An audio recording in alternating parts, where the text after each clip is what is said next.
Hi, everybody, and welcome to another episode of the Papers Podcast. It is our joy to come into your phone and your earphones every week and share with you a little summary, a discussion of some of the medical education literature that we think is actually worth a little bit of time and reflection. And so with that, of course, it wouldn't be a conversation without some friends. So first, let me say, hey, John, how you doing?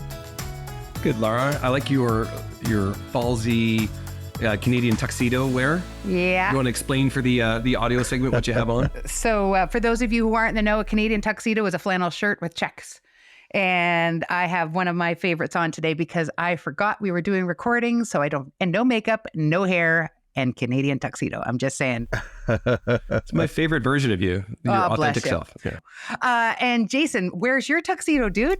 These are my jammies. So this is what I'm always in. Yeah. Hi, everybody. It's great to be here. And today, my friend Linda, it's always good to see you. You have picked a selection for us about first impressions. So I'm really excited because my Canadian tuxedo is definitely making a first impression. Definitely it is. Plaid shirts and all. So I'll start by saying this article is called Implicit versus Explicit First Impressions in Performance-Based Assessment, Will raters overcome their first impressions when learner performance changes? It's in 2024 and Advances in Health Sciences Education with a cast of stars, including Tim Woods, Vijay Daniels, Deborah Pugh, Claire Tushy, et cetera, Sue Humphrey Murto, all colleagues, most of them are colleagues of Jason. So my title for this is, Does My First Impression Matter? And does it matter if I think about it? So let me ask you very briefly to describe a first impression where maybe it wasn't confirmed as you got to know an individual. I'll go Lara, Jason, John. Linda, I don't have one about a person, individual that I knew, but my favorite example of first impressions gone awry, did you all used to watch Britain's Got Talent? One of the earliest seasons, there was a woman who was a singer. And when they first showed her, she just looked like a normal person, just, like any of us. And then she got up on stage and you could tell that the Simon Cowell, one of the judges, was a little bit unimpressed with how this was already going. And then she opened her mouth and like a voice of an angel, just like, bam, just stopped everybody dead. I love it when that happens. So that's my favorite example of first impressions gone awry. Her name was Susan something, I think. Yes, it was Susan something. Something. She got a recording out of it too, I think. And while you discuss it, I will find her name. Didn't she perform in sweatpants the first time or something like that? Like totally casual. Going back to first impressions, Jason. This happens every week with learners. You can meet someone and watch and hear the beginning of some case or watch some piece of something. And then over the course of working with them, you realize that they're actually in some other place. Or they're just growing in front of you. Just recently, I worked with somebody, and it was actually their first day in Ottawa with us in the emergency department, and they were struggling with the electronic medical record, and they were struggling with how things work here, and that made them look okay, but not superstar. And then I worked with them again a month later, and they were superstar. So this happens all the time. All of us who are raters have to be really careful about documenting what we see and not comparing them to some other archetype. Her name was Susan Boyle. And Boyle made over 5 million British pounds. By today's money, that's 8.5 million. With the release of I Dreamed a Dream, and her success continued. Her second album was one of the first to top both the UK and US album charts with 2 different albums in the same year. Boom. Susan Boyle. Lava, you can sing too. Go ahead. No, that's not needed. No. Let's just keep going. So my first impression was of all the 3 of you. I thought, wow, such beautiful, smart, intelligent people. Oh, no. Careful. He wants money or he wants a favor. I'll let the reader decide if that first impression held true 20 years later. That's the before. Yeah. Here's my first impression story, Linda, is I've done some work with Matt Sippold at McMaster University where we showed clinicians in practice with lots of experience a 5-second clip of people in our resuscitation rooms. And with that 5-second clip, without any other information, they had an accuracy of about 2/3 to predict whether the patient got admitted to the ICU, to the ward, or went home. And so I think first impressions are important in our clinical world. I'm interested to hear what you talked about in our educational world. Thank you. Well, my first impression story, I'm always reminded about it when I started off as a resident running the ICU in a small hospital. And one of the nurses came to me and said, you have about 1 nanosecond before we actually make up our minds about you. And they said, so the nurses are making up their minds about the residents who are rotating through their ICU. And then she said, and we often don't change our opinion on you. So you better make a good first impression. Scared the hell out of me. All right. So first impressions are important. What is a first impression? If we take it from the article, first impressions are also called thin slices or zero acquaintance judgments. And these are judgments about people who we don't know. They're formed within seconds, and they're obviously based on incomplete data, and they're made automatically with little consciousness and little awareness. Why is this important? I must say the authors give a really excellent 2-page summary of the literature in this area, and I'm going to try and summarize it in 5 points. First impressions are at times predictive of subsequent judgments, for instance, in OSCEs, multiple mini-interviews, or teacher evaluations. First impressions may impact if there is a change in performance. So, in other words, if you think somebody's really good, you may end up overrating them later on, or vice versa if your first impression is not so hot. But most of the studies on first impressions have been done in medical education in exam context and not in real life. Fourth, in competency-based education, first impressions might influence entrustment decisions. The initial entrustment is like a thin slice or a presumptive entrustment, or what could be called a non-acquaintance judgment. And finally, there is a thought and some literature suggesting that the act of making a first impression explicit, when you have to actually say what your impression is, influences subsequent ratings compared to situations where the rating is done implicitly. But again, most of these have not been done in the real-life clinical setting.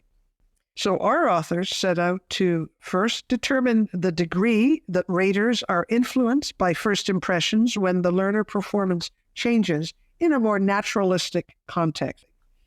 And second, to determine if making a first impression judgment explicit affects subsequent ratings compared to a more natural, which we would think would be an implicit rating process. So what do you think? Have I hooked you on, Jason, John, Lara? I think this topic is a fantastic topic, right? Because it is a important component of all of our assessments, whether they're structured and high stakes, or they're semi-structured and they're in workplace-based, or just our informal assessments all day long. So this is a really important topic about that first impression. Is there something we need to manage here, or is it going to be okay? So you got me at that premise. Premise of this paper is we're going to move away from the OSCE setting, and we're going to do something a little bit closer to authenticity, and I'll have more about that later. I think it's an important topic. I really like the cognitive psychology of so-called first impressions, which is, can I retrieve from long-term memory an exemplar that maps? It's a pattern recognition task. If the correlation is strong, then yes, I have a diagnosis, clinical diagnosis, but presumably it's going to work similar in an educational diagnosis of a learner. And if there's not a strong correlation between what I can retrieve, then I might need to use a much more thoughtful, energy-intensive, resource-intensive type of analysis and work through first principles to understand what's happening with our learners. But it's never either or. And so when we get into these either or dichotomies, we get away from the messiness of real world. Like Jason, I'm going to foreshadow that this is not an authentic type of study. It's one step removed from OSCE, but not into the realm of anything that looks authentic. So I think there's a bit of sleight of hand in how it gets set up, but we'll leave that for when you describe the methods a bit more. Some of these authors are some of the people I cherish in my world. So when people I adore write, I read. It's going to happen. Tim Wood and I have been friends and colleagues for many, many years. When I worked back in Ottawa, same with Claire and Deb and Sue. So when they're writing, I'm reading. Just going to happen. So yeah, I'm in. Great. So let's move on to the methods, and I'm going to summarize the methods for you. 2, 2, 6, 3, 1. Okay, that's the summary. 42 is the answer. Lara, That's the answer. Of course it is, but that's... Dude, that's like the first time I think I understood what was happening. We agree. The answer is 42. Results. Of course, Yeah. like the Yeah. universe Next. and everything. Right? Yeah. 2 Canadian universities, University of Ottawa, University of Alberta, so they've got East and West. Clinical supervisors from internal medicine, emergency medicine, family medicine, divided into 2 groups, the implicit and the explicit expression of first impressions. 6 videos of trainee-patient interactions of common clinical problems. And I must say, they spent several paragraphs describing how they produced the videos. And I really liked it. It was very well done. You could really understand what they were doing and why they were doing it. Could I just jump in here and say what they do is they staged these cases. These are not filmed cases of residents acting. So it's not authentic. And that's what I was referring back to before.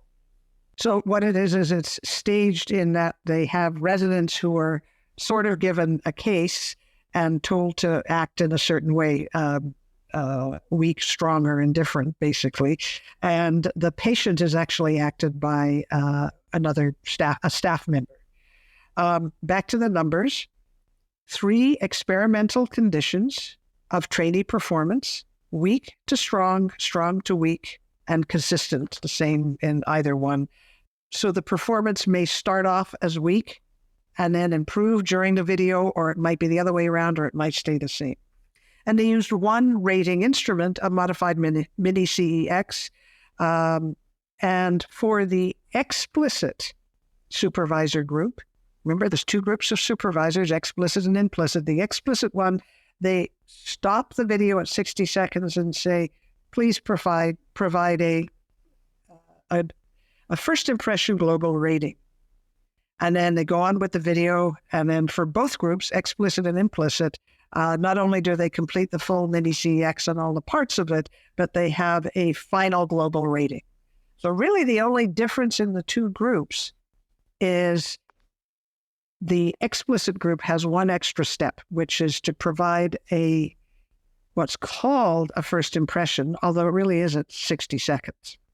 The analysis is done with many correlations. I'm not going to go into the details of it. There's the internal consistency of the 6 mini CEX item ratings. There's the item ratings versus the global ratings. There's first impression global ratings versus the regular global rating at the end. And there's mini CEX item ratings for explicit and implicit. And there's also between the 3 conditions, weak to strong, strong to weak, and consistent. And they did calculate a sample size as 25 per group. So comments on the methods, anybody? We'll go Jason, John, Lara. Okay, this is where I got to declare that I work with all these folks and I adore them all. These are amazing medical educators that I get to play with. I was not involved in this paper. So if I just, with fresh eyes reading this paper, I follow the logic. They're basically saying, yeah, we did this with an OSCE before. Now let's do this with some videos that are kind of like what might happen on some wards. Remember that there's a little caveat here that they had people from multiple specialties, and then they tried to pick some what they called acute problems, and said, hey, all of these specialties should be able to rate how this resident tackles this problem. That made me pause because I'm not sure I would look at a resident performance the same as somebody in internal medicine, because I'm looking for different things. I'm looking for example, making diagnosis versus maybe definitive management.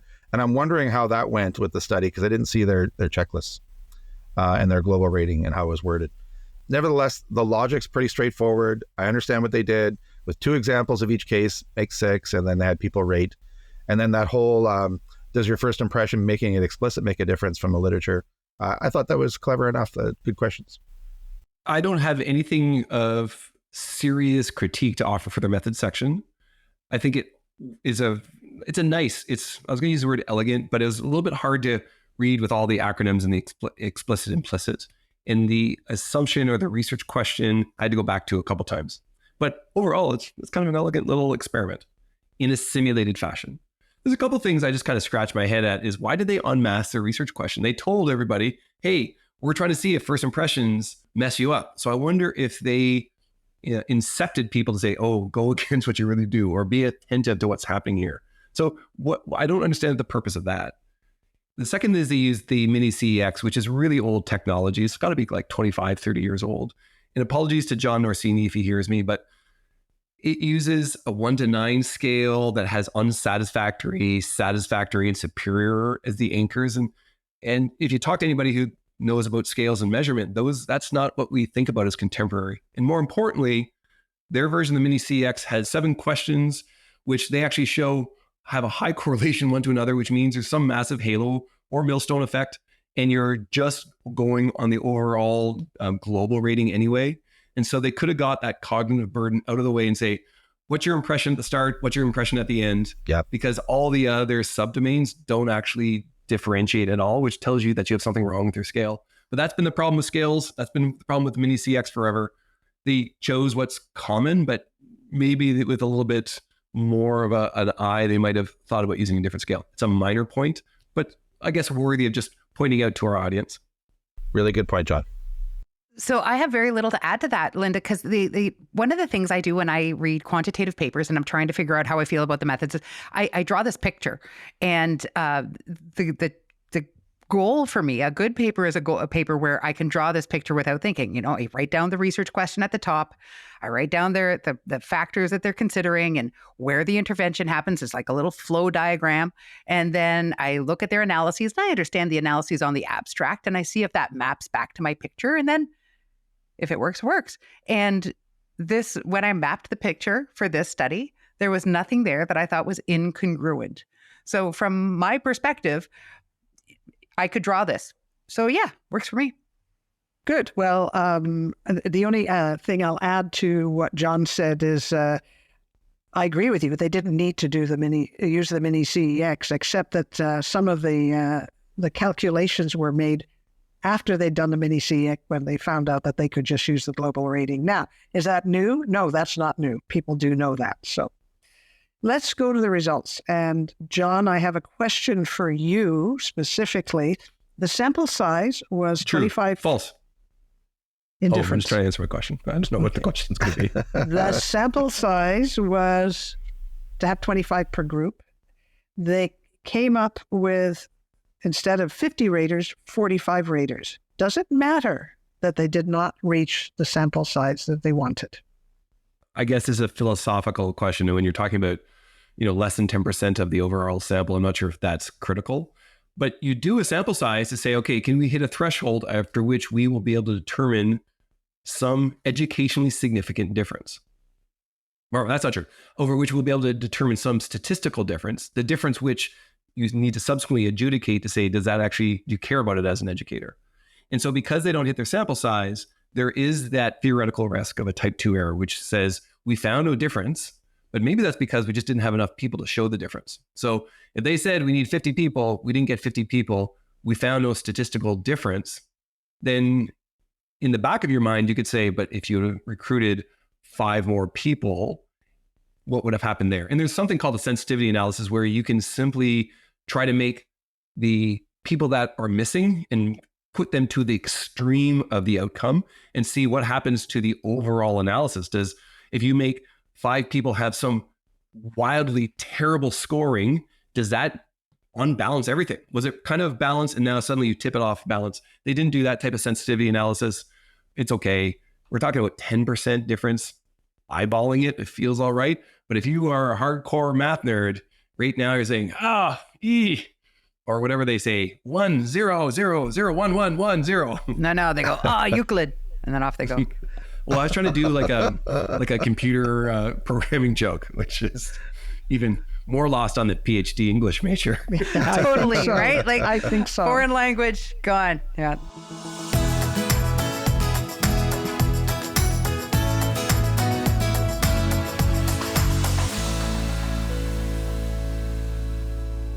Let's get to some of the other results. There's a lot of data, and most of the data reinforces prior studies, which is nice. But what's really new here?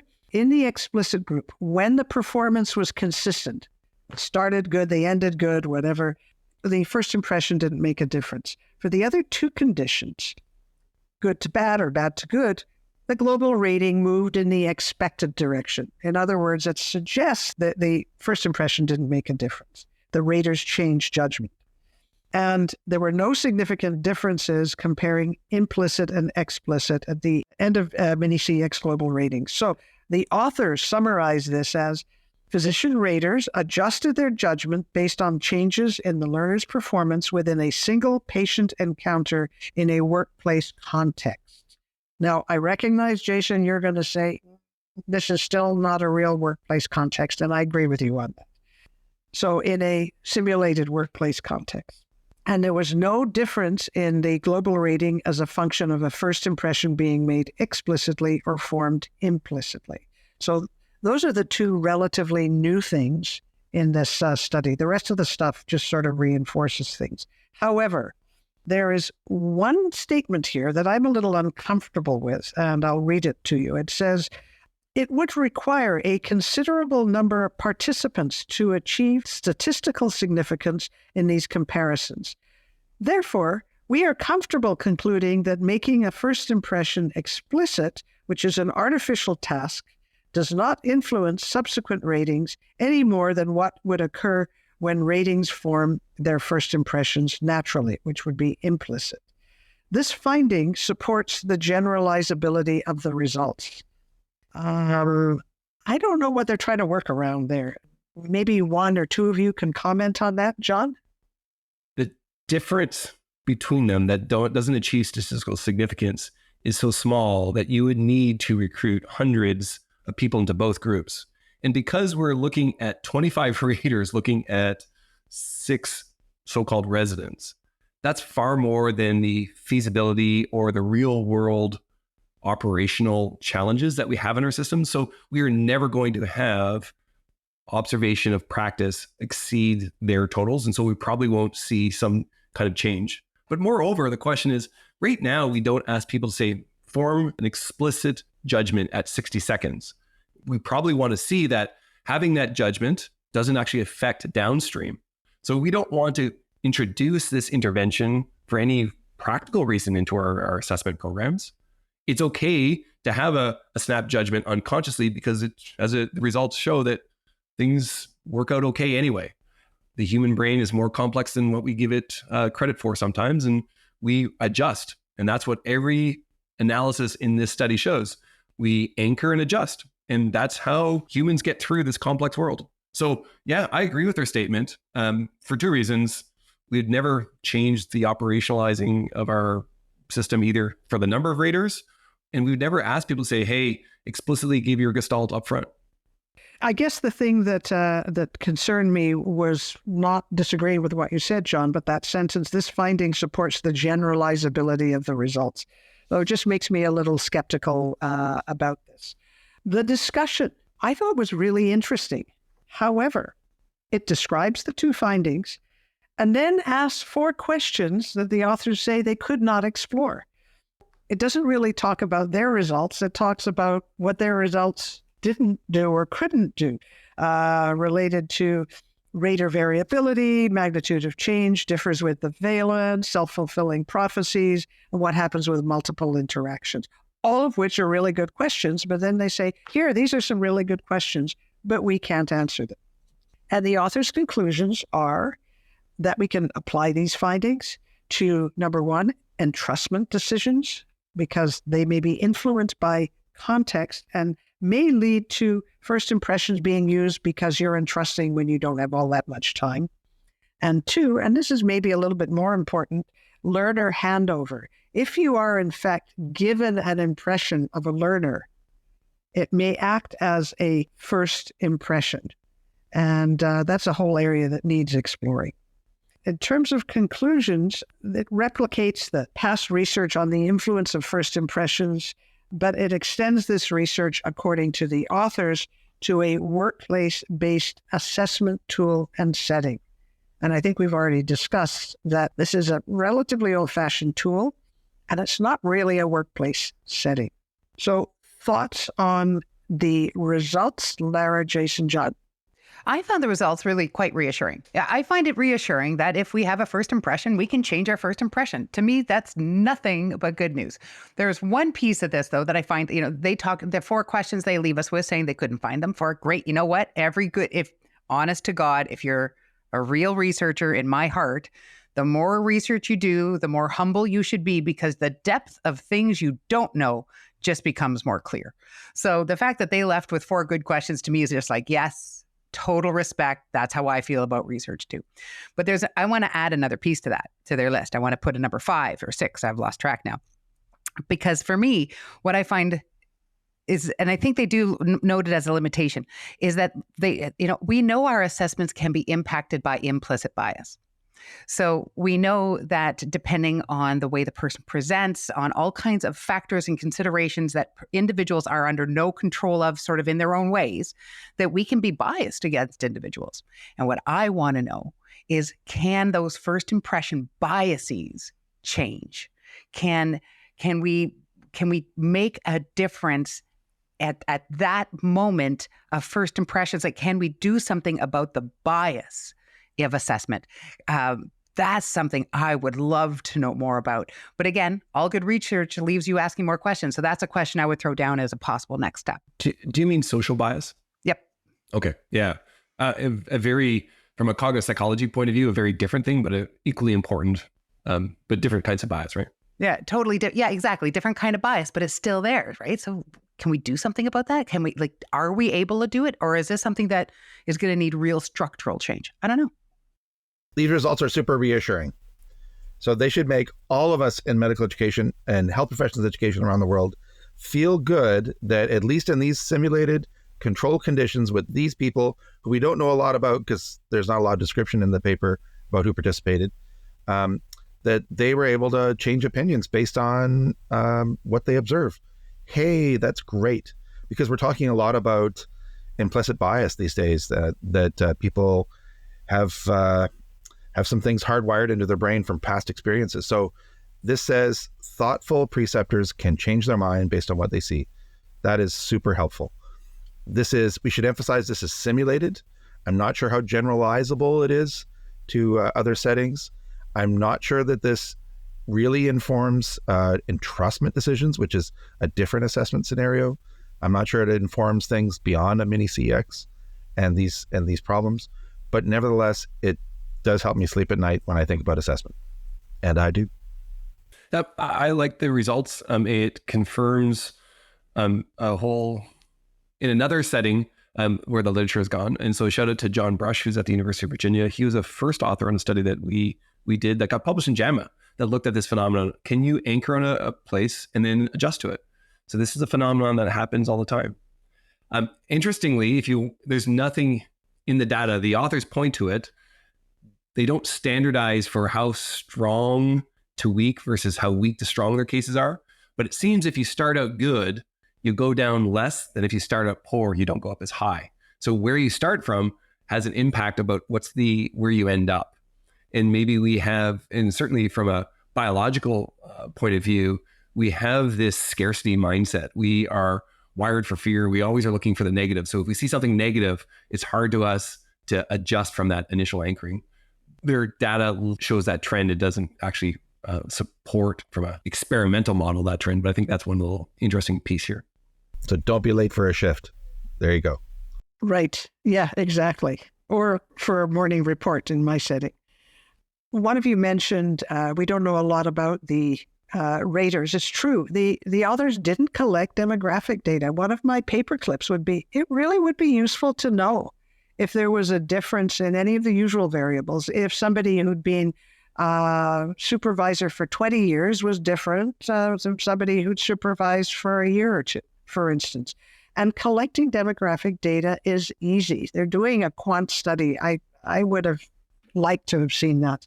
I also think it would have been interesting in a future study, back to what Lara says about there's always more questions, to do some sort of a mixed method study to answer some of our why questions, which came up as part of this. But that's just future research.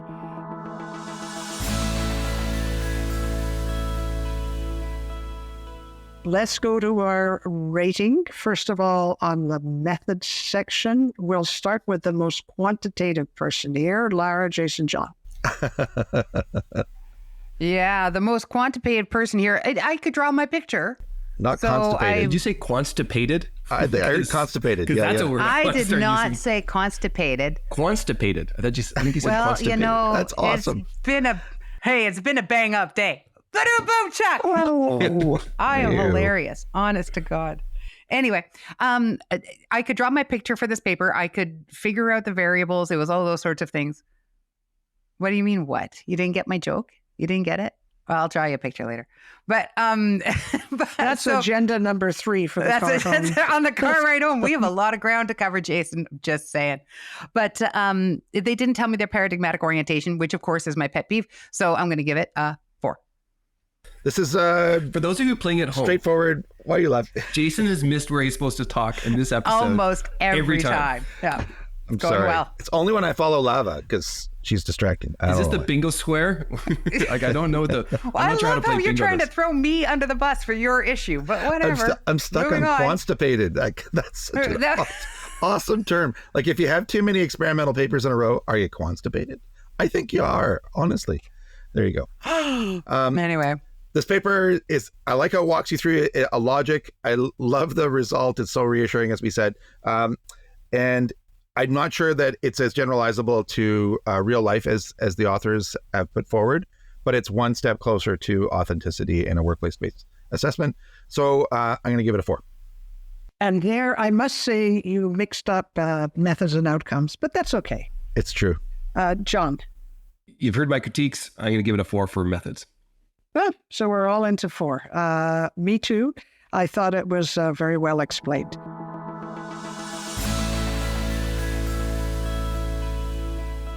Now, how about impact? We'll go the reverse. And can you remember which is the reverse, Jason? why do this to us? Why, It's Linda? easy. You go last. You Lara. know, I know when I'm going, but Jason doesn't. Go on, Doesn't John. matter. He's still be confused. Well, big silent pause, Jay. That's you. So I'm gonna give this paper a 3. It builds on the literature of how readers process assessments of trainees. It has an outcome that's reassuring to the design. The experimentalists and the educational psychologists and the cognitive psychologists will be very pleased with this data.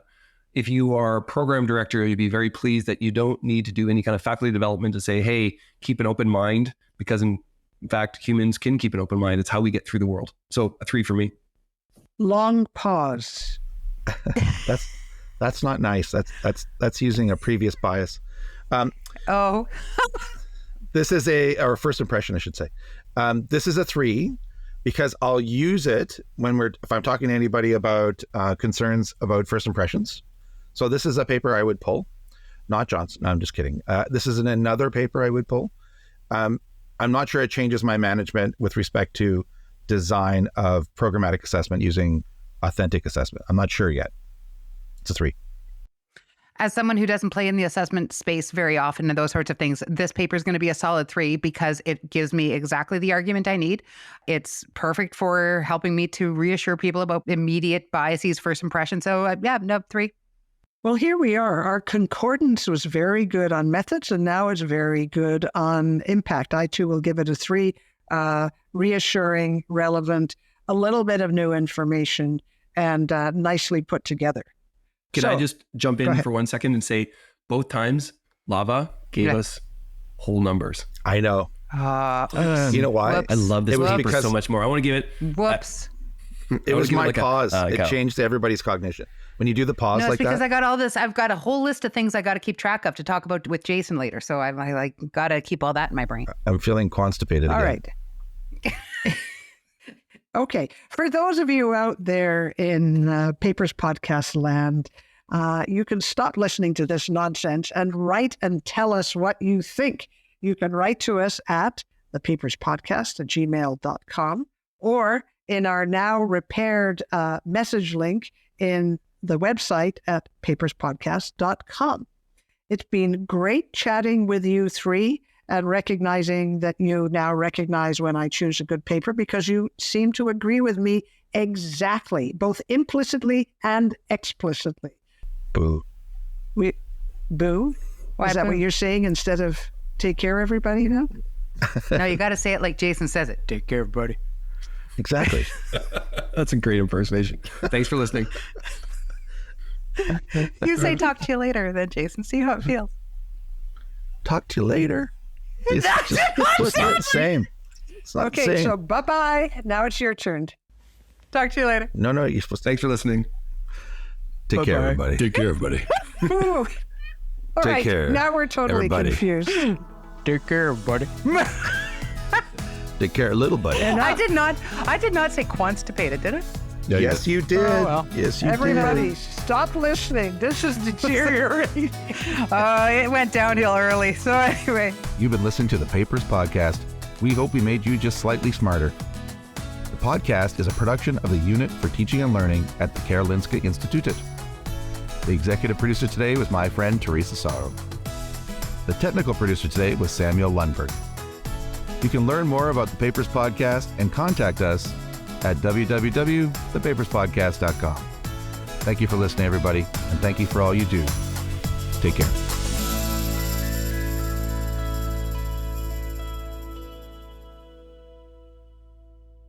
Welcome back to the Papers Podcast. I think we should go to kind of an abbreviated version. I was thinking the PP cast, but it's been That is so by wrong. the rest of the hosts that We could not do that, John. no, okay, all right.